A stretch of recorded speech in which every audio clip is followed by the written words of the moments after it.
Some of you probably think I'm gay. You're right. You're right. Oh, Rob left. Shit. It's just me all by myself. This is the Brohio Nick edition where I'm all by myself. First, hello everybody. Hey. How's everybody doing? Thanks for being here. Thanks for being here, everybody. We appreciate you. OHIO, baby. Motherfucking Buckeyes didn't play this weekend. He's not under the table. He went to the bathroom real quick. He's back, though, real fast. He's back. Did you fix that door? No, it just the wood swells and contracts with the Weird. weather. I was like, it was so easy to shut. Oh, yeah. I got a fucking Bob fucking Vila over here. Damn, you've been doing some fucking, I ain't been doing nothing. I do shit. I ain't done a goddamn thing. What's up, YouTube? How's everybody doing? How are your dicks hanging? Let me see them. Show them off. Low and low and to the left. Mine is tight and inside. Oh, okay. All the way up in your body. All the fucking I'm way. going to try something new. I'm going to put our link here. I was going to do it on my socials as well. If I can figure out how the fuck to do it. God damn, I'm such a boomer. I can do it from oh, there we go. in the YouTube. Copy link. Come on now. Oh, yeah. Thanks for joining us, everybody. Sorry I got a little slow down here. We're going to post the link to our socials so you guys can watch with us.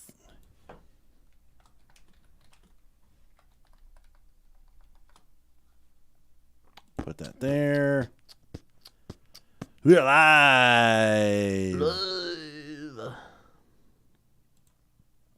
It's getting cold here in Ohio, buddy. Oh, man, yep. I texted you last night. I said, check on them fucking garden hoses. Yep, you sure did. But luckily, I didn't have mine out. At all. Let's see here. How do I do this? We are live. God, I'm so fucking stupid. Yeah.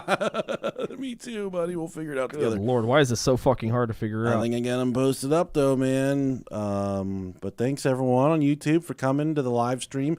We appreciate you being here.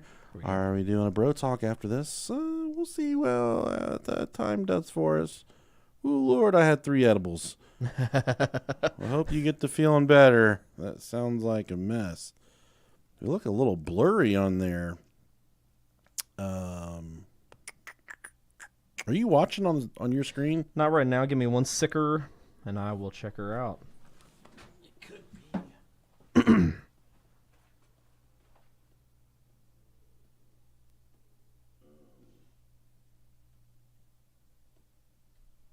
That's definitely not the camera. That's a little better. It's the fucking man trying to keep us from being broadcasted. Yeah. All right. All right. Lost time. That's my entire fucking life is just lost time. I don't know where I'm going or what I'm doing. Whose pants I've shit in. Who's all right. Whose dick I've sat on. You ready to get this going? There we go. No? Yes. Okay. All right.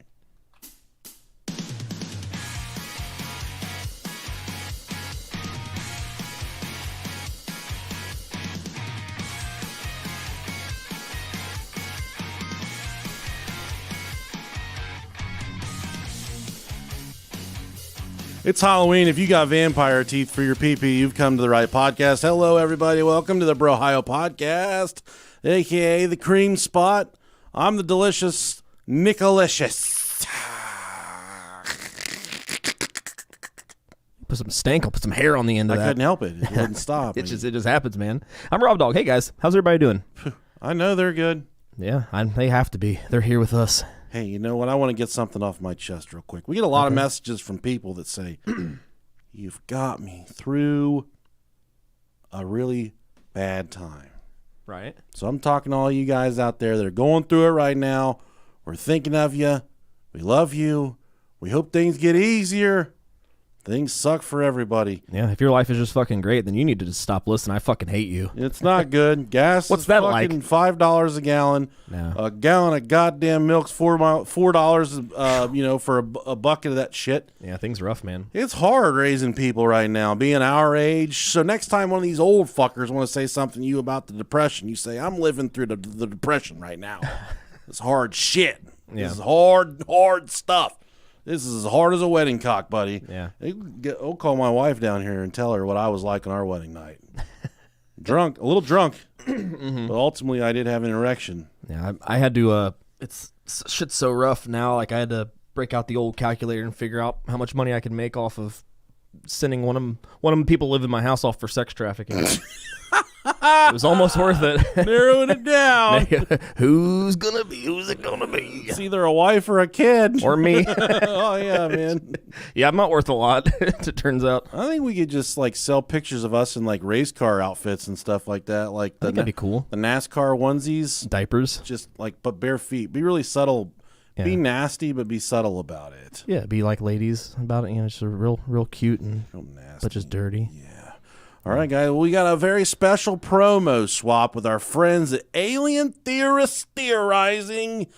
Well, Zell, Braden, Andrew, and Dan, those guys, they're the tits McGee, I tell you. And we're happy to be connected with those guys. It's been a long time coming for us to coordinate something with them. Yeah, people always tell us to get with them, so I mean, we're going to get with them. we're getting with them, if you know what I mean. We're crossing the border and we're getting with them. Yeah. They don't know it.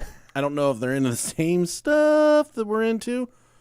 But YouTube, you're not going to get this. But everyone listening on the podcast app, here's their promo right now.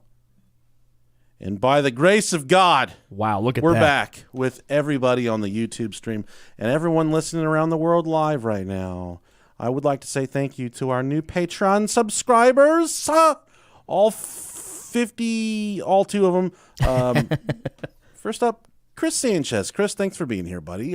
Chris Dirty Sanchez. Love your tacos. Appreciate you, buddy.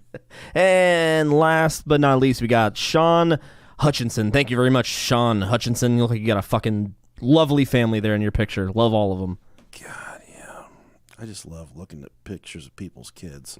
Do you get that itch too?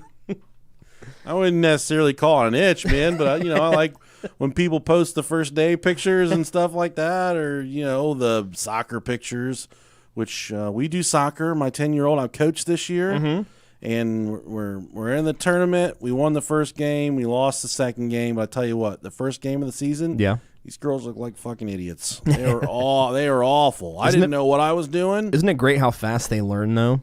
Man, they've just come such a long way. I think Yeah. we finished 6, 7, and 4 or something like that. That's respectable. Very respectable. Yeah. But the thing is, man, I love these girls. It's just how these kids grow on you. And me being like a girl dad is kind of different for them. A little different for me because it kind of makes me, I don't know. I feel like I can communicate with the young girls. Not in that fucking way, but This is it just takes a hot and fresh out the kitchen. It takes a special heart, man, just to be able to be a dad of a little girl. It changes you. Yeah. Changes you. And I'm different for my girls than I am down here in this studio. But I love making a difference in their lives.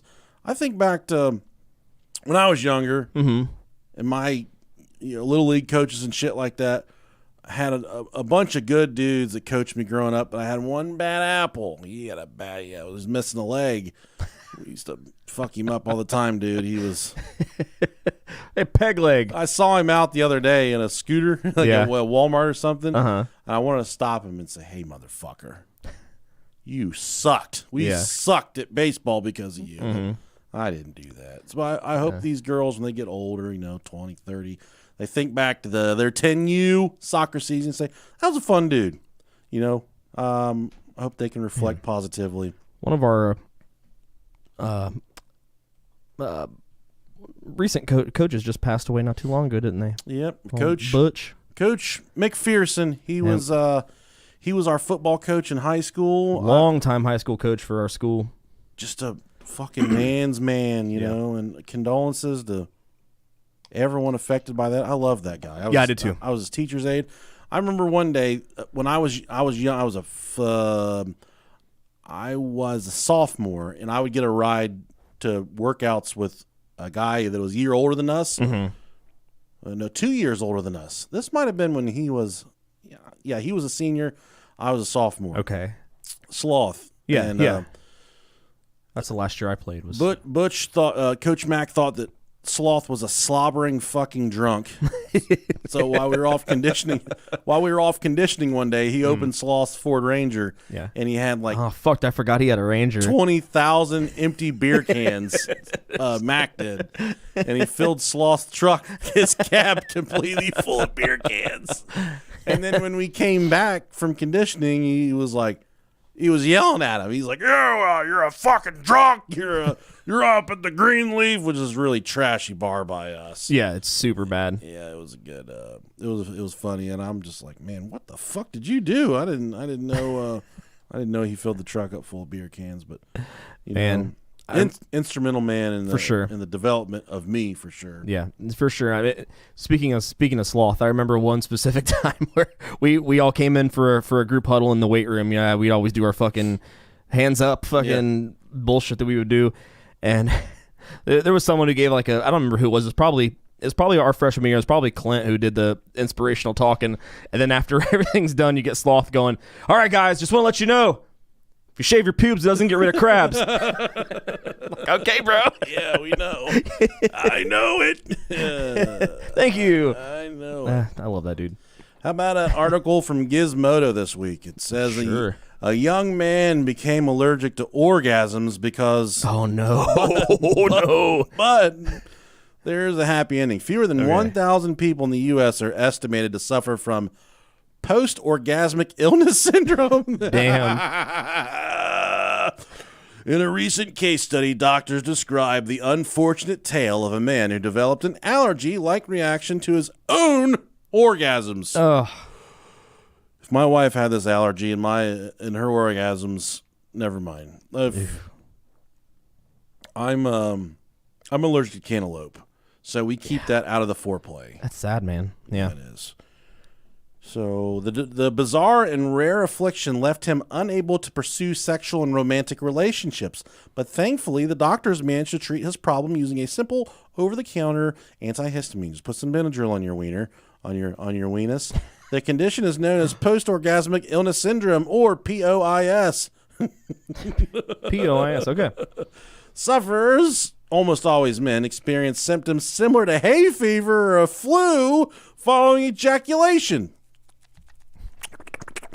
Dude, that would suck. Such as fatigue, itchy eyes, stuffy or runny nose, and even memory problems.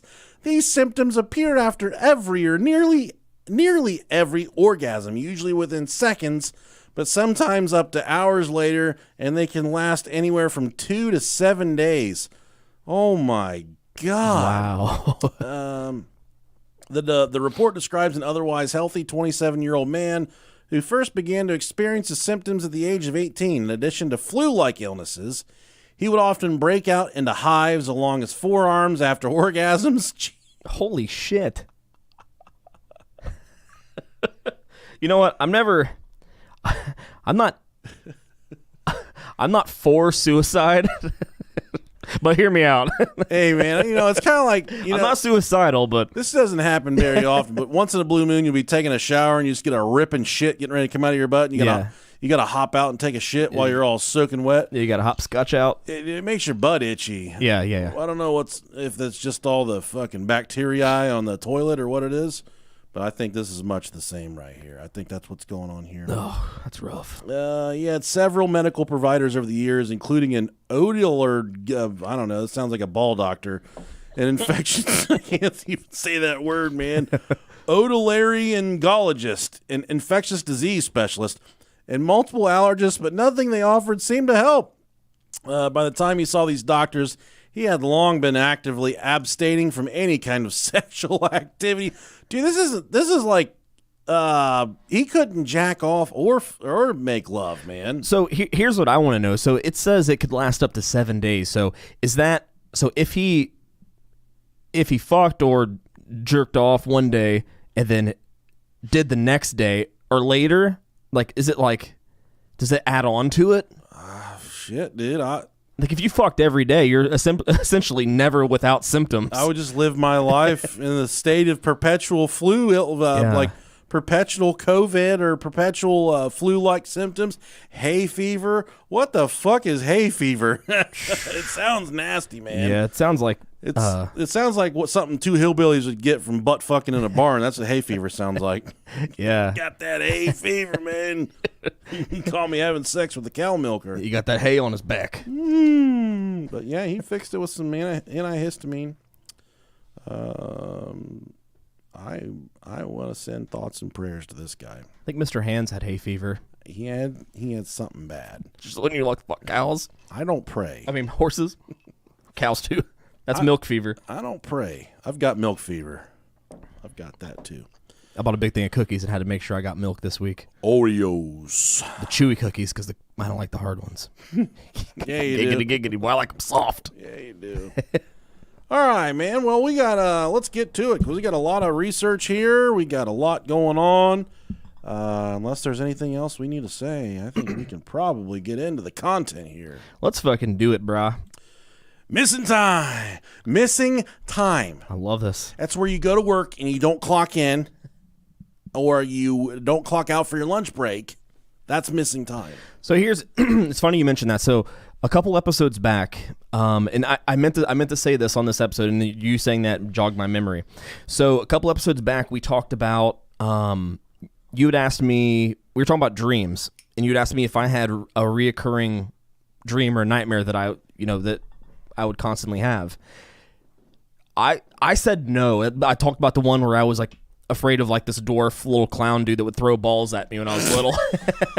I don't remember that. Yes. Dude, I hate that. I don't remember what we talk about on here. But since then, I have thought like, I don't know what had happened if I had these dreams, but I thought of like 3 or 4 dreams that I constantly always have, and I wake up and I'm uneasy about it. One, I always have a dream that my brakes go out in my car. Ooh-wee. Always, and it's always on in like an off ramp when I'm trying to get off the off ramp. I can't stop the car. I have that dream probably once or twice a week. Really? Yeah. Another one is if you look that up in a dream interpretation dictionary. It means you want to like have sex with a guy. Explains a lot. Okay. Right. And another one is I always have a dream that my teeth get really loose or they're about to fall out. No, dude, I don't need to do this one. I know you're opting out. We don't need to talk about this one. I'm unsubscribing right now. I think I'm so scared of something ever happening to my teeth.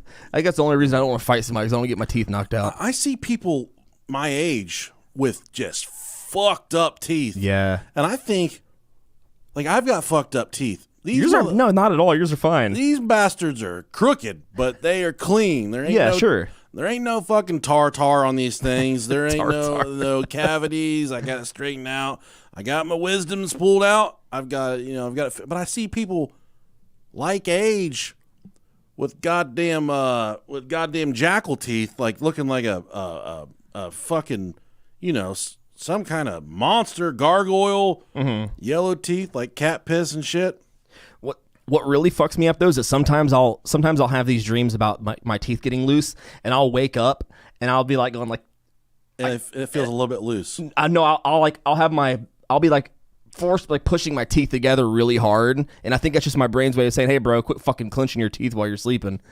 I don't know. It's a wild one, and just because I like to get us started about the 15-minute mark. I got a dream that I had couple last night, and it kind of coincides with some other stuff going on. So I'll get into it a little later in the episode. I'll try to remember. You said something that triggered this whole dream thing for me, and it was something about, it was a dream that I actually had or something you were talking about. I don't remember what it was now. I don't know, dude. Fuck. Oh well. I'm barely here. Yeah. I'm barely here right now. But there was another one. There was one more that I have but yeah, the brakes going out and my teeth getting loose. That's stressful. I don't like it. Yeah. I have this reoccurring nightmare that this isn't what I was talking about, but I have a dream where I wake up and I look at my phone, and then I get a text message if I spend over $50 or something like that in my Oh, that's cool. bank account. Every Yeah. time we spend over 50 or My bank's giving up hope. yeah, we're not texting him anymore. But then after it texts you, it says you had a purchase of $79. Your new balance is yada yada. Mm-hmm. I have this nightmare that I wake up and it's so real. I always look at my phone and it says your balance is like negative 7,000 or negative 1,700. It's always like some kind of gnarly number, and I'm like, That's a day in my life, brother. and then I wake up for real, and then I look at the phone and I'm scared to look at mine right now. yeah, man, it's Hey, we're in a rebuilding period. okay. We're getting there. I can sympathize with that. Sooner or later, I'm gonna be fucking wealthy. We're gonna I be know fine. We got this under control. it. Once my kids grow up and get out of the house, Yeah, man. I'll be fucking rich. Have you ever Yes. experienced? Have you ever experienced lost time before? I have not. I love stories of people that have. I think it's really cool and really interesting. Dude, the closest thing. So I have two different scenarios here. Okay. A couple weeks ago when I got my foot surgery, 3 weeks ago now, I think. When they put my ass out, that's what it feels like to die, bro. That's what it feels like to be put in the fucking ground. Yeah. I was gone. They said, Mr. And then I was go to sleep. And I told the story. If you guys didn't listen to the couple episodes ago, I was so worried about them seeing my dick and balls because my underwear were blown out of the bottom. Such a good story. I said, man, I hope they don't get me. I hope they don't get in my dick and balls. And then I woke up from this surgery, and my hospital gown was jammed up around my chin. Like the doctor said, all right, everybody get out of the OR for a minute. I have to teach him a lesson. I've been listening to his nasty little podcast. I would like to teach him a lesson. Dirty boy. Oh, what do you know? He doesn't have a crotch in his underwear. This all makes perfect sense now. As if I needed more of a sign. You know, like when my wife pops in on me in the shower, if I hear it coming, I'll grab my dick and start fluffing it up. So You have to. you know, so then when she opens the thing, she always looks at my wiener.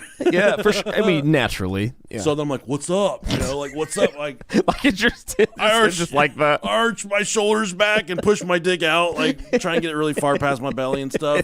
I get all hot and shake it up. Yeah, you have to. So then she's like, "Hey," but I'm like, "What's up? Like, did you need to talk to me about something, or what's going on?" Because I can see your wiener, actually. I got this hot water going down my face and on my privates.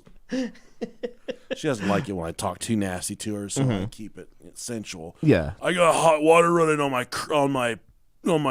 pee. I'll fluff, but I hear it coming. Yeah, you got to fluff it up a But little it's bit. embarrassing to think, like, what if that doctor did, lay the tarp up on me and check out what I was going.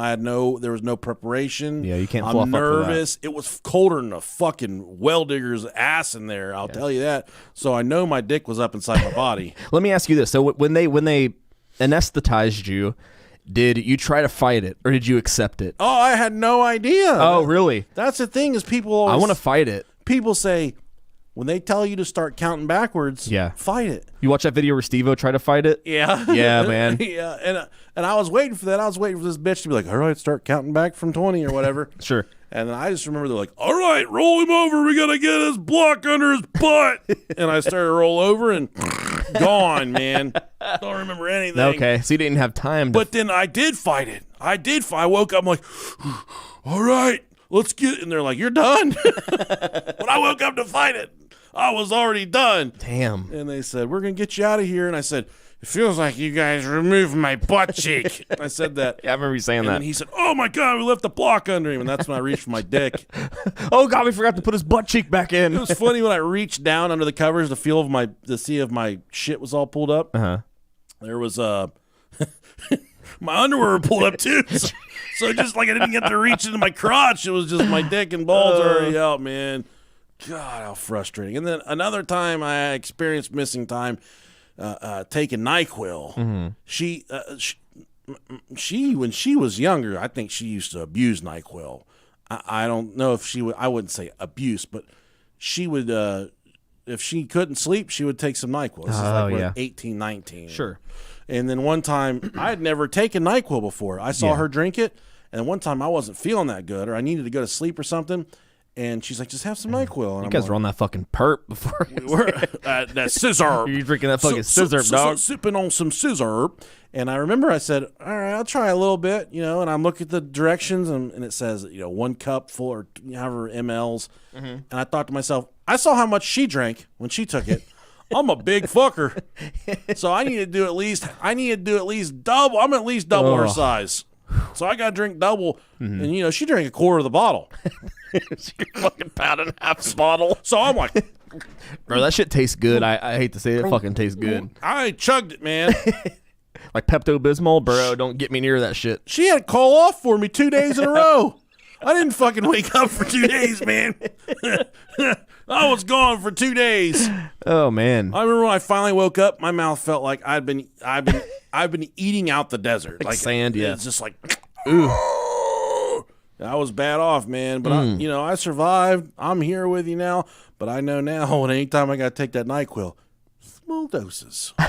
That shit'll fucking tranquilize your ass. Oh yeah, I don't take a lot of medicine, so whenever I do, I got to keep that in mind. That you gotta might kill you. Yeah, don't take the recommended amount, because if you do over that, you're gonna fucking it's gonna get you. You're gonna be fucking high. Yeah, man. I just sometimes you do. That's why sometimes you want that fucking high, bro. That's why it's cool just get like some cocaine. Yeah. Some perks. Yeah. I don't even know what a fucking Percocet is.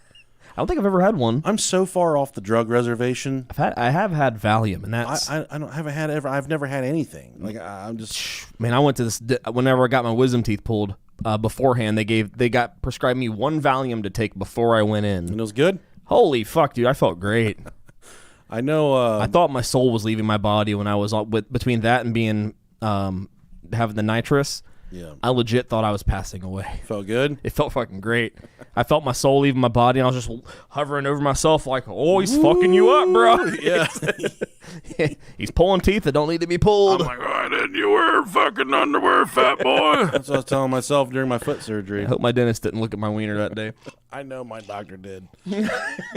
Dude, he looked like he probably played middle linebacker at Michigan or something like that. Oh, yeah. Big old beautiful black dude. Just got the gorgeous wave. The gorgeous waves in his hair. Damn. Yeah. You had a black doctor with waves? Yeah, dude, he was beautiful. Oh, dude. And we went to get it checked out the other day. I'm like, Paisley was with me. I was like, yeah, that's the doctor that did it right there. It was him. She just stared at him. He was like a statue, man. He was gorgeous. And I'm thinking to myself, if the dude did see my dick, he was probably sad for me. Yeah. Happy for himself. But like I said, he's the reason we can only drink chocolate milk in this house now, Dad. Yes, baby, that's the reason. He was gorgeous, man. Good for him and good they for would you. woke my ass up like a zombie, and I'd have kissed him. They wouldn't have. Hey, missing time. Let's fucking go. It's a proposed phenomenon reported by some people in connection with close encounters with unidentified flying objects and abduction phenomena. I think a lot of people automatically assume I got a sneeze lodged. Oh, you're good, man. Did you ever watch the interview that it was a long time ago? Joe Rogan did with GSP, where GSP talked about he has a lot of. And if you don't know who GSP is, he's probably he's Mount Rushmore on MMA fighters. Yeah, George St. Pierre. He talked about how he has a lot of memories of missing time and times that he thinks that he was abducted by aliens. Really? Yeah. And then after Joe was in about it, and then afterwards, a couple podcasts later, he was talking about. He was like, "I think it's CTE, brother." You've been punched in the head too many times. He's like, "I think he's got fucking some sort of brain damage." But I mean, if you obviously there's going to be different levels of CTE.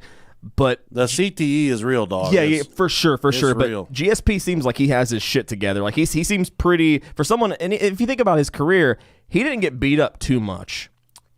He had a couple fucking wars, but I mean, it doesn't take much for CTE to get you. I think without his stories are pretty fucking cool. You got to watch it. I don't really need to say it, but I think aliens are real. Well, yeah, they're definitely real. Yeah. whether or not they abduct people or what they do, that I don't know about. But And that's the thing about missing time is a lot of people automatically associate it with aliens and UFOs. Others believe that missing time is related to or caused by poltergeists, time slips, or other paranormal events. oh, okay. The term missing time refers to a gap in conscious memory relating to a specific period in time. The gap can last from several minutes, which is most common, to several days in length. Ooh. People will lose a fucking week. That's what I did on the NyQuil. I lost 2 days. I couldn't imagine that. We need to get her down here and see what she did to me during those 2 days. Because that's back when she was, she was hungry for it all the time. I'm talking 3 to 5 times a day. Yeah. She was looking for me. I remember what the other dream was that I had. Send it. Yeah, I don't just jog my memory. I also have a reoccurring dream that even though I don't have to clock in, I always have a dream that I forget to fucking clock in at work. It's always one of my old jobs that I'm working in this dream. I'm self-employed, yeah, exactly. And I forget to clock in, and I realize that halfway through my shift, and they don't fucking pay me. I'm so worried about not getting money. It's like, all I want is money. Yeah. Send me some money. Send us all money. The gap, like I said, can last several minutes to several days in length. The memory of what happened during the missing time reported is often recovered through hypnosis or during dreams, which is pretty fucking cool. Yeah. Missing time is contentious in that, aside from skepticism in UFO events, it is closely aligned to other disputed matters such as regained memories and hypnotic suggestion, meaning that the recollection of the occurrence, actually or imagined, is so disturbing that the mind suppresses it.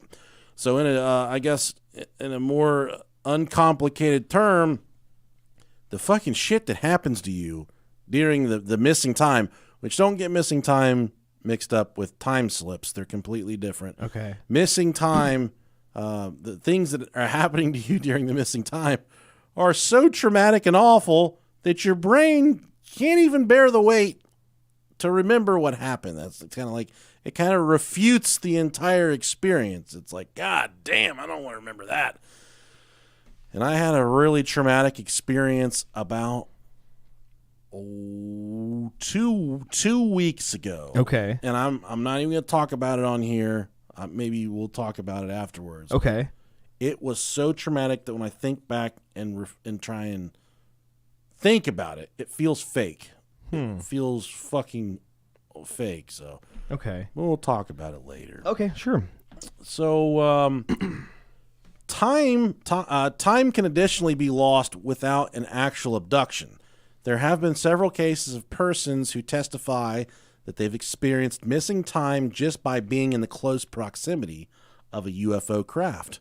And then that also this all coincides with Einstein's theory of relativity. This phenomenon could potentially be defined through physics, given Einstein's theory of relativity. It recounts that time is relative and that time travels slower in the company of a gravitational field. And I have a really hard time trying to, I guess, digest string theory and the theory of relativity. Yeah, it's a lot. I'm not smart enough for any of that stuff, especially string theory. But when they say time is relative, they mean like, and I could have this fucking wrong. I want you guys to understand I've got the IQ of a fucking sweet potato. I think we proved that time and time again. I'm trying to explain this stuff.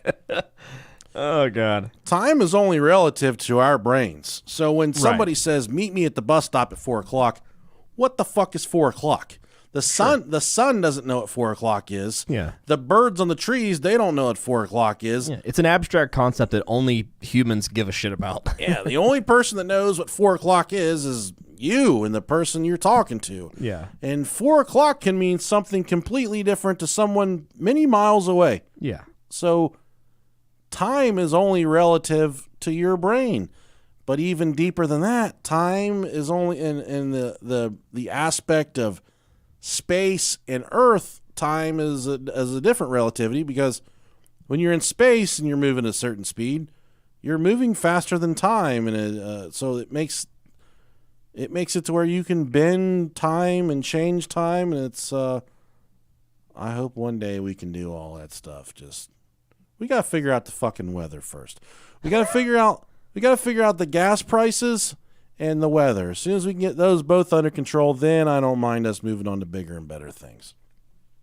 But until then, no, get to fucking work, you know? It's been shown in many UFO sightings that UFO crafts may possess a strong gravitational field and may possibly make time manipulation conceivable for close observers. So then this got me down a different path while I'm doing all the research for time slips, missing time. So then I started to go down the path of maybe a lot of people have been abducted and don't even realize it, because you have to unlock this missing time through hypnosis, different kind of like dream regression stuff. Okay. There's different processes you can go through to kind of unlock these things that happen to you during missing time. But if you never unlock this shit, and there's so many people that when I tell you there were hundreds, thousands of stories online about people missing time, I am not exaggerating at all. I had to go through so many different stories. I'm like, this is the fucking same as the other one. Yeah. This is the same as the other one. There's so many different stories, different firsthand accounts of people experiencing lost time. Yeah. But then what you and I, where maybe Robert thinks like, what? Yesterday at 7:00, I was doing the dishes and then snap, I'm on the couch watching TV. I don't remember getting from the couch to the TV, and I don't remember the 2.5 hours in between. Okay. What if you were fucking abducted, bro? Yeah, sure. You think your family come looking for you if you're gone for like 2.5 hours? Depends on the time of day. Yeah, exactly, man. There's if everything is going the way that it's supposed to go in your life, and there's no accountability at the moment, and you just kind of slip out for a couple hours, who's to say what the fuck's going on with you? Sure. Where you're at, what you're doing. There was this, I've been literally searching for this almost the entire time we've been talking about this, but I've talked about it before. There's this, there was this Unsolved Mysteries episode, and this is one of the episodes that like fucking haunted me like my entire life. And it was, let me see here. It was the original, so it was with Robert Stack, season 6, episode 32. I have it down to a fucking science. It's called Mysteries of Alien Beings, and it talks about the Allagash abductions. And I've talked about this before on the this is a huge missing time. I think I almost put that in this. Yeah, this is a huge missing time story, and this is these. If I remember right, there was these 4 guys. They all went camping, and the last thing they remember is they set a big fire. A fire that should have lasted for hours. Next thing they know, they wake up, the fire's completely burnt out, all the wood's gone, it's just embers. They're covered in cum. And then they felt like really like lethargic afterwards. They knew something happened, but then they I think they left afterwards. And as the weeks went on, all 4 of them were having nightmares. Woo. And these nightmares, they were recalling like more things were popping up in their minds. So they would remember them some sort of a saucer coming over the lake. They remember the beam of light going up into this UFO. Yeah. They remember them doing experiments on their bodies. Oh yeah, all this crazy shit. And then like all 4 of the guys, whenever they were questioned, they were all like I think they were all artists, and they all drew real similar drawings. They all recounted stories of everything was like really tight, like everything, no, not their bodies anymore, but like all their stories, they all coincided with each other. And it's really cool, interesting stories. Yeah, I mean, it kind of it gives a lot of credibility to your experience when you experience with a few other people, and then everyone kind of the correlation between everyone is, everything's the same. Yeah, and I think a lot of time went by, and none of those guys, like, they kind of like stopped talking because the whole experience was like really fucking weird for them. And then when they all drew these like things that they kept seeing in their dreams, all their drawings were like crazily similar. Yeah, like of what they remember seeing. It's wild. It could happen to anybody, man. Yeah. Now, I was talking about how there's some people that that may have been abducted and didn't realize it.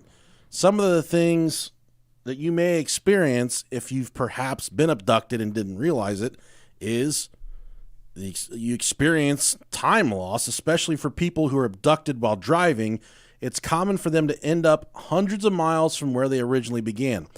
Another thing, the clocks will indicate that several hours have passed, even if it feels like it's only been a few minutes. Sometimes, well, I'm sorry, this isn't directly linked to being abducted and not realizing it. These are symptoms of time loss and abduction tied together. Okay. Yes. Sometimes people will not remember an abduction experience at all, but simply that a large number of hours have passed, which can't be explained. It can simply seem like a gap in their memory that may only later be revealed as an abduction experience later under hypnosis. And here's some of the post-abduction effects. So these are the things that you're going to experience if you've indeed been abducted by something or some type of being, some type of alien or a craft. These are the post-abduction effects. Yes. An abductee may suffer from a variety of physical or psychological impacts of their experience. I would fucking say so. Abductions can sometimes leave behind physical signs like cuts, scars, embedded microchip implants. Rob used to fucking cut himself all the time in high school. I did. Or other evidence of medical procedures that have been completed. Oh my God. You fight yourself when are you a violent sleeper or are you pretty chill? No, I'm really obnoxious because I snore really loud and I drool a lot. Dude, I drool a lot, man. Dude, it's my pillowcase is so disgusting. Speaking of which, I need to wash that. Mine too. We have to pick the mattress up in the mornings and wring it out. It's so wet. Yeah, I fucking sweat really bad when I sleep. It don't matter how cold my room is. I set my room to 60 and I still fucking sweat. Dude, this is fucking gross. I'm gonna tell you this. Tell me, baby. I make her spit in my mouth before we fall asleep. That's great. That's not what I was gonna say. But I make her hock a loogie first. No. Yummy. I like the chewy spit. Dude, I've been sleeping with me for 35 years. Sure. Right? Yeah. I've been slobbering for 35 years. Mm-hmm. I slobber like a nasty fucking dog. Yeah. So when I roll over in the night and I roll over in a puddle of my drool, it's kind of like, oh, dude, it's the worst. It's not good, but it's kind of it. just like whatever at this point. Yeah. It's happened to me so many times. You're just like, I gotta go back to fucking sleep. There are some times where like on the way back from our cruise, we were on the plane and I drifted off. I fell asleep, and sometimes like I'll do the thing where like I jump. Yeah. And bro, I don't know what the fuck happened, but I swear I almost punched a fucking hole in the seat in front of me. Like when I woke up, like my brother and my wife were sitting right next to me, and they were like, God damn. "What the fuck?" Oh, no. They started laughing. I'm like, "Sorry, guys." I don't know what the fuck I started dreaming about, but I came up throwing a right hook. It's a good thing nobody was sitting like directly in front of me. Whenever Stacy rolls over into my puddles of drool Oh man, in the middle of the night, she'll I'd be be like, pissed. "Fuck!" She'll just like start cussing at me. God damn it, that's so fucking gross. And just like, what? Nothing I can do. There's nothing I can do about it. You know, maybe lose some weight. I'm not doing that. I've been on a diet for 2 days and I can't stop shitting my guts out. It'll pass. I hope so, because What's today your was diet? bad. I'm going with the Mediterranean diet. They're about to say Metamucil. Metamucil. That'll help, I brother. just putting powder spoonfuls of Metamucil in my mouth. Okay, yeah, they say the Mediterranean diet's the most sustainable diet that you can do. It's sustainable, but it's also the healthiest for your heart. Okay. Listen, my dad had a massive heart attack in his early 40s. I had a first cousin drop dead at 35 years old. Sure. I have high blood pressure. I'm borderline type 2 diabetic. Yeah, I mean that's the thing with these type of diets is like they're good in the short term, but they're not sustainable. This one's and sustainable. that's the one thing with that is like I think from what I've heard, it's really sustainable and anybody can really do it. And if it helps, fucking go about it, and bro. the cool part about it is I can eat like fruit and shit, which is normally, and then Because the sugars is. but then everyone's like, "Oh, lost 148 fucking pounds on keto." And I look at the keto thing, and they're like, "All right, I watch the cooking videos on YouTube. I did keto and lost weight. They're like, we're gonna start with 9 pounds of bacon. You and couldn't do it. 6 cups Yeah. of margarine." I'm like, I'm heart, out, dude. yeah, the heart, yeah. I'm out. I can't do it. It'll legitimately kill me. Yeah, if you don't have a healthy heart, you really can't do it. But yeah, But You can lose weight with it, but I mean, it's one of those things where it's like, fuck, it's not really sustainable. Yeah, it's not. Just handfuls of cheese and cream cheese and yeah, man. And the thing that sucks is if we just fucking worked out, we could really eat whatever we fucking want. I know. I thought about that today, and I stopped, It's like, do I really want? stopped thinking about it. Exactly. But sometimes an abductee will feel a sense of connection and love towards the alien that they've encountered. Oh, that's fucking hot. Oh. That's sexy. Other times, I fucking love alien porn, dude. It's like a big, nasty alien pulling out a little antenna out of its little alien trousers. I love it. Dropping its little gray bloomers. Man, I'm all about it. Yeah, dude. I don't know what website it is, but I don't know, but I'm about to find it. Facebook. Find anything on there. Other times, people can experience extreme fear, confusion, paranoia, PTSD, and worry about the aliens will return again or they're watching. Female. Fuck. That was loud. That was aggressive. Can't help it, dude. Female abductees may experience reproductive issues, and if you don't know what that is, that's your pussy. Pussy. Yeah, really got to hit that PR. That's your pussy in your butt, your reproductive area. That's your peridigm. Is that what it is? I think so. Per diem. Per diem. Is That's that what I said you get for jobs? Your parallelogram. Fucking love that. Parallelograms are so fucking hot. Either suddenly finding themselves pregnant despite not being sexually active or being suddenly rendered infertile. Now listen here, all you fucking nasty sluts listening to this show. Make me infertile. No one's going to buy that you got impregnated by an alien, so don't try that shit. Listen, I've talked about this before. I've never placed hands on my wife besides loving, sensual, like fucking dick you down hands. Yeah. But if she comes home tomorrow and says I'm pregnant, I'm gonna fuck her up. I'm gonna grab her and I'm gonna pile drive her, dude, and I'm gonna get that baby out of her because I'm not trying to deal with that. But I wouldn't even ask. Like we can't have kids anymore. Yeah. So that really the only way she could get pregnant is probably by an alien. Sure. But I wouldn't ask questions. I would immediately go towards teaching her a lesson, making herself vulnerable to that alien. Yeah. Not having me around when she was with the alien. Just it's a respect thing. Sure, I get that. I would kiss her and stuff while I choked her. So let me ask you this, just like I do you. So,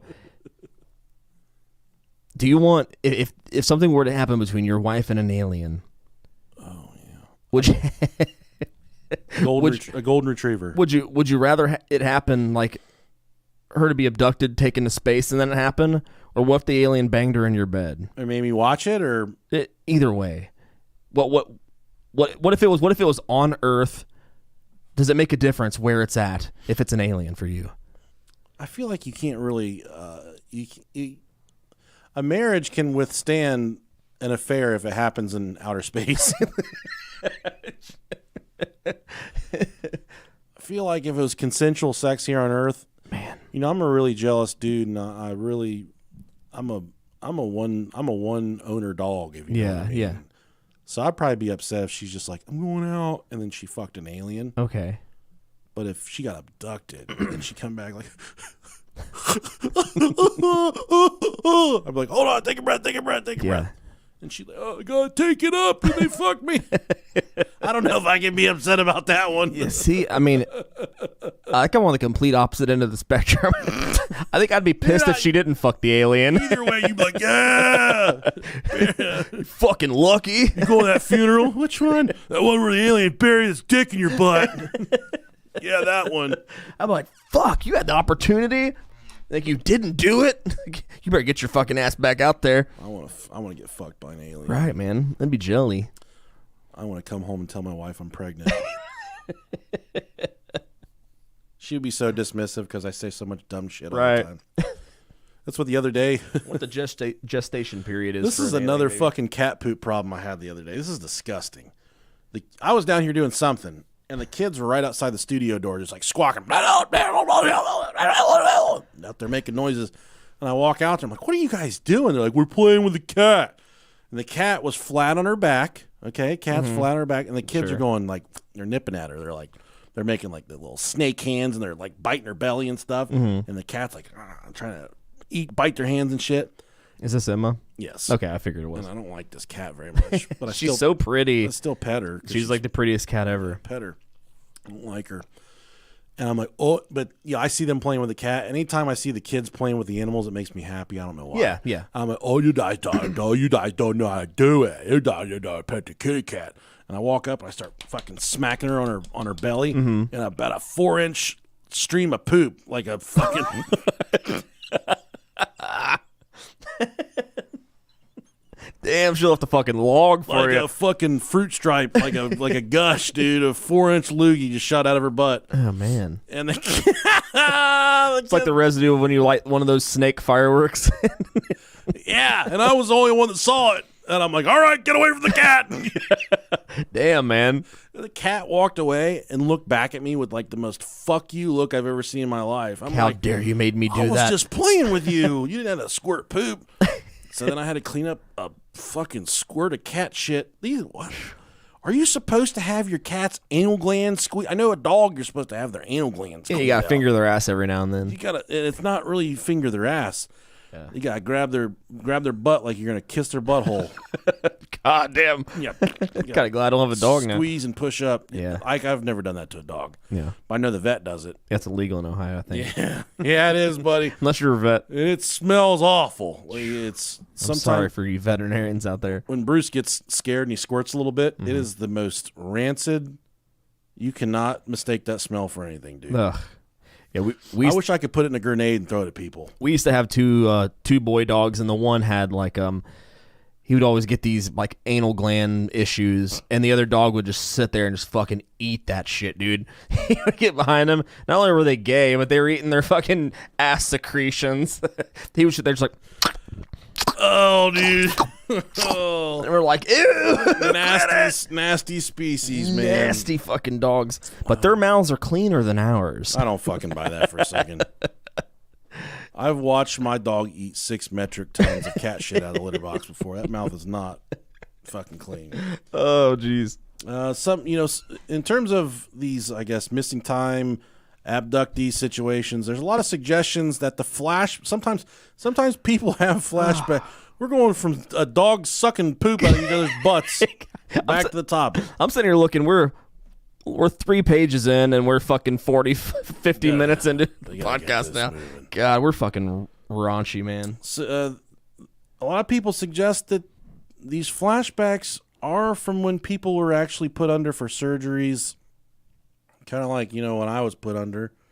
But I really didn't have crotchless underwear. Yeah. But then some people have flashbacks of abduction situations. Uh-huh. But it could just be, they kind of their mind playing tricks on them during times where they were put under for procedures, surgeries, stuff like that. I have an irrational fear of when I'm being put under and I'm physically out, but I can still see and feel everything that's happening. 'Cause Yeah, that's a thing. Yeah, I know it is. And I have a really, I've never, I went under whenever I was like really, really little when I had to get stitches. But besides that, they put me out for that shit, which is weird. Really give you stitches out on your dick? On my chin. Oh, okay. I had like an 1.5 inch gash. They said, go to sleep, bitch. Yeah. I think I was like 8, maybe. Yeah. Mom beat the shit out of you? Flipped over my handlebars on my bike. Dumb bitch. That was fucking stupid. I was riding down this super fast hill, this really big hill, and I was putting my foot on the front tire. Oh, yeah, that'll do it. I like the noise that it made. And then it got sucked into the bike frame, and then Then you died. I fucking ate shit. Taco brought you back. Yeah, man. And then my mom passed out. She See don't you, like blood. Rhonda. She don't like blood. But also there's the possibility that some of this stuff is directly linked to mental health issues. While not all of it, I would say some of this stuff can actually be For sure. attributed to mental health issues, which Yeah. you and I both have. It's not a big deal. Yeah, especially if you come swinging out of the gates that you got you got abducted. I'll tell you what the fuck it was. Believers in the connection between missing time episodes and alien abductions generally say that the aliens perform a memory block on abductees to prevent them from remembering their experience. In most cases, believers contend hypnosis eliminates the block that was put in place by the aliens. Skeptics, however, say that the reason for this connection is that the supposed abductee already has read or seen some material relating to UFOs, or that the recollections were unintentionally planted by the therapist performing the hypnosis. That'd be fucked up, man, if you're like, oh, I'm coming to you. I need a hypnotist to help me get through some shit. The hypnotist puts you out, and they're like, when I snap my fingers, you're going to be in a spaceship. You're going to have a giant gray hand going up your butt. Sold. I'm going to be putting a baby in your belly, and you're going to tell your husband that it comes from an alien.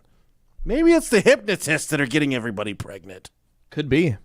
I just cracked the fucking code, didn't I? I think you did. Yeah. This is, however, another aspect to this matter of stolen hours. It revolves around the wiping of memories or wiping your butt by what may be a supernatural entities. But when there's no abduction and no experiment, what if there's... That's kind of where it gets split down the middle here.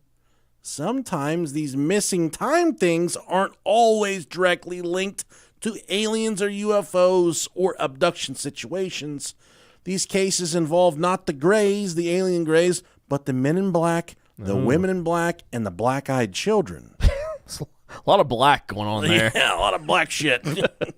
In February of 2002, this is a story that one of the encounters, one of the missing time encounters that I was able to stumble across. Okay. Says in February of 2002, Chris was driving home from his girlfriend's house at around 10 p.m. He had just stopped at a traffic light and was looking in his rearview mirror at a pickup truck. The Queen of the Damned soundtrack was playing. Dude, that soundtrack fucked. Yeah, it was so good. I actually owned that whenever I was... Really? Yeah, whenever I was a fucking idiot and listened to that type of music back then. And song number 10 had just started. Next thing he knows, Chris was in the middle of the intersection.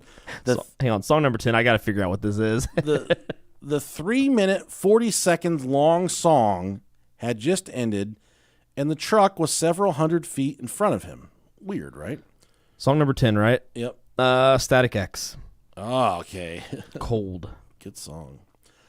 Amid the whirlwind of sentiment of concern, Augustine, this is the author, this is the person that was involved here, recalls feeling uneasy, anxious, and scared. He felt as though he had just jumped through time, which is what most abductees report.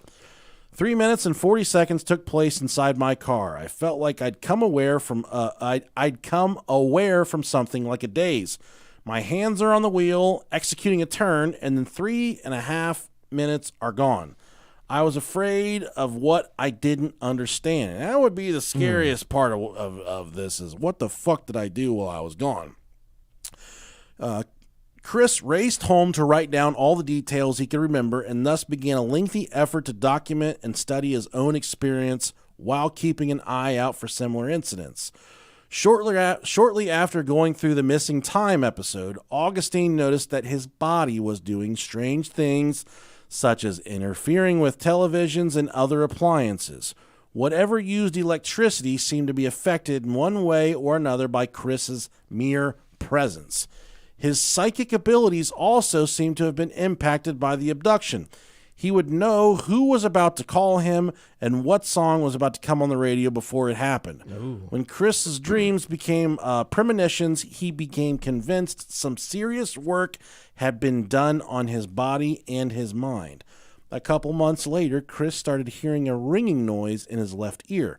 After several nights of listening to audio interference and finding spots of blood on his bed covers without being really injured, he noticed a triangle-shaped bruise above his ankle.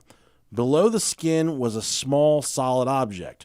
The weird thing was, unlike a bruise, the skin lesion was gone in a day, leaving 4 puncture marks in its place. An ultrasound scan revealed Chris had sustained tendon damage, and there was a foreign object lodged in his leg.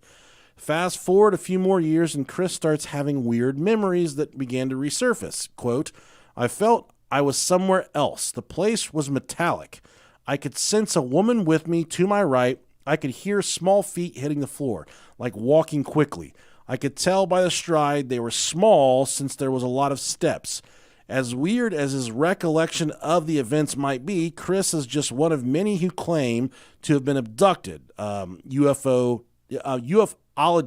Nigel Watson explains, quote, abductions often start in childhood, continue throughout a person's life, and are not just isolated incidents. Abductees regularly find mysterious scars on their body. They're often confused and worried by dreams or nightmares that they've had since childhood.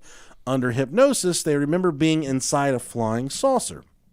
As might be expected, such ideas have attracted the attention of both skeptics and believers. Skeptics regard the abduction researchers and abductees as gullible fools who do not know the difference between fact and fantasy. The believers regard the abductees as tortured victims who need understanding and help after the trauma of alien encounter. Put a goddamn fucking transistor radio in his foot, dude. That's crazy, man. Sign me up. What if every time you farted, it just played Deftones? That wouldn't be bad. It'd make me horny. Yeah, it would make me really. Deftones really is horny music, man. God, dude, I've just been so obsessed with these bands. These bands from our childhood that are touring again. Yeah. I saw a picture of Alien Ant Farm playing in front of like 20 people over there. They couldn't have been a lot. And I'm like, just like the movies we made That song was really good. That was a really good fucking song. I don't like Alien Ant Farm, but that song is really fucking good. Yeah, Deftones, I didn't really care about anything besides White Pony. Anything off that album. I didn't care about anything off of Around the Fur or anything. Adrenaline, actually, their first album was pretty good. You ever listen to fucking Creed, dude? Dude, I loved Creed. Loved Creed growing up. Did you really? My first concert, yeah. Besides Reba McEntire that my parents brought me to, but Reba McEntire, you dumb bitch. No, Creed was my first actual concert that I spent my own money to go to. This is a really weird fucking memory right now, but that first album fucking killed, man. I love Creed too. Yeah. One of my all-time favorites. Loved them. Growing up, I used to go to my cousin's house a lot, and they lived in this old ran-down farmhouse. They lived in the top of it, and then downstairs was another family. It was like a two. Wait, who is this? Two of my. It was my cousins. Your cousins? Okay. Yeah. And we used to go over there, and since my aunt's passed away since then, God rest her soul. Oh, I'm sorry. We would go over there, and they lived up top. We would, we'd hang out, play video games, we wrestle, just being fucking kids, man. Yeah. And then downstairs there was another family. There was a mom, a dad, and they had, I want to say, 3 daughters. Okay. Two of them were about our age, a little bit older than me. Mm-hmm. But they were definitely all inbreeding in that. Okay. They were all fucking motherfucker. Yeah. You want to go get fucking me? Sure. I'm just like, what the fuck did you say? And I'm like, oh hell, just a bunch of goddamn mongoloids. Mm-hmm. And I remember they would come out, and I would get scared. Like, what are they gonna fucking do? Are they gonna gore me? Are they gonna bite me? What the fuck? And then one day, she was like, we were playing with like these G.I. Joe dolls, and she's like, you want to come help me get my Barbie doll? I said, yeah, I'll help you out get your Barbie dolls. Mm-hmm. They weren't this, I'm exaggerating. They weren't really this stupid. But she's like, yeah, come inside, help me get my Barbie dolls. I'm like, cool. I'd never been in their apartment before. I walk in. They have the entire living room is fucking covered in Reba McEntire stuff. I knew you were going to say this before you even got there. There's like 5 classy Reba McEntire clocks hanging on the wall. The wall above the couch, no paintings, no posters, no clocks. There is a giant hand-drawn mural of Reba McEntire up on the wall, just laying like all sexy and shit. And the dad drew it himself. It looked like fucking dog shit. Like I couldn't even tell what it was. It looked like a fucking turd tornado went through there. It was awful looking. Yeah. But I just remember walking in, and I had no fucking clue who Reba McEntire was.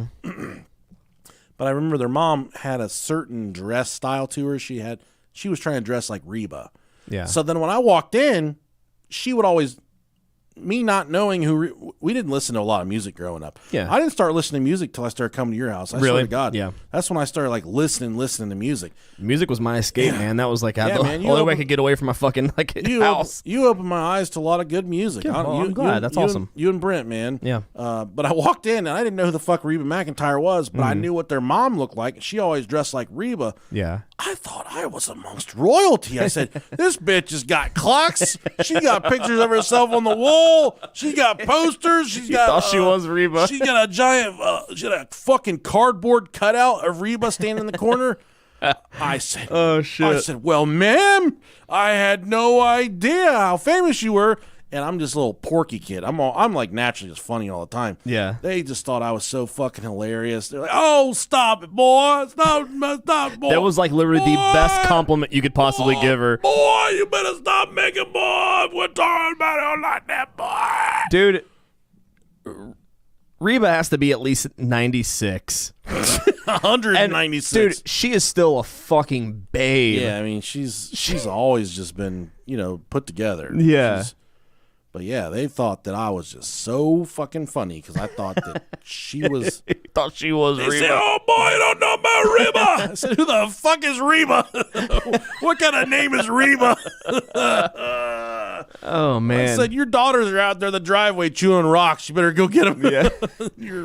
I'm not a huge country fan, but that's like I consider like that era like that's almost like the golden era of country, especially of that type of country. And I mean, so good. Bitty bitty, big old town Alan and big Jackson, fat titties. I let a bell cry, might as well. Yeah, dude, that's good stuff. I'm a huge in between. Like I don't really like country music. I'll be totally honest, but I like the old stuff, and then I like the new poppy stuff. Yeah, I like Darius Rucker because I like Thomas Rhett a lot. Yeah, dude, he's pretty cool. And I don't mind Sam Hunt. I like Morgan Wallen. What's the real ugly fucker? Luke Combs. Yeah, I like him. I like him a lot. Yeah. I know he's got a big old pecker, but he's fat, so it probably His looks fucking small. wife is bad too, dog. But yeah, I'm one extreme to the other. So It's all right, dude. I'm a fucking poser. I'm gonna go to Mysterious Universe for a second. Let's fucking travel. They got a Mysterious Universe has a fucking incredible podcast with an incredible library of content. Nice. But they write everything down, so I steal it. And this is a case about a girl named Katie Mason. At least you cited your source. She was interviewed in Shreveport, Louisiana, in October of 2017. In the early hours of the morning and 2 months earlier, Katie had seen a UFO in the sky while she was driving home from the diner she worked at. It was ball-shaped, much like my balls, about 20 feet in diameter. That's about how big my balls are. And bright pink in the color. Bright pink in color. Katie was amazed by the sight and slowed down her car on the largely empty road. It was seen for barely 10 or 15 seconds, but that was enough for Katie to know that she saw a UFO. She drove home somewhat shaky and excited, went to bed, and that was it. At least it was until the next morning. There was a knock on the door around 9:45 a.m. It jolted Katie from her sleep. Oh, fucking lazy bitch. Slept past 9:45. The day's already gone. It jolted Katie from her sleep, and she hadn't got home until around 2:30 a.m. Okay. If you're into the subject of ufology, you'll know of missing time phenomenon, like we've talked about, that is reported by so many alien abductees. People recall being taken from their homes and cars in the dead of night and transferred to a UFO, at which point they're subjected to distressing, sometimes painful and intrusive experiments. Those same experiments are undertaken by those small, black-eyed, large-headed creatures known as greys. As for that issue concerning missing time, in almost every alien abduction case on file, the victims come to realize that a significant number of hours were wiped from their minds during the encounter. On some occasions, the whole story can be found via hypnosis, which is not necessarily a good thing, as in some cases it's clear that the hypnotist has led the victim, whether deliberately or not. On other occasions, the memories come back bit by bit, and there are the cases when the missing time stays missing forever. There is, however, another aspect to this matter of stolen hours. It revolves around the wiping of memories by what may be supernatural entities. But when there's no abduction and no experiment, these cases involve not the Greys, but the men in black, the women in black, and the black-eyed children. I will fight a black-eyed kid. Yeah, that's.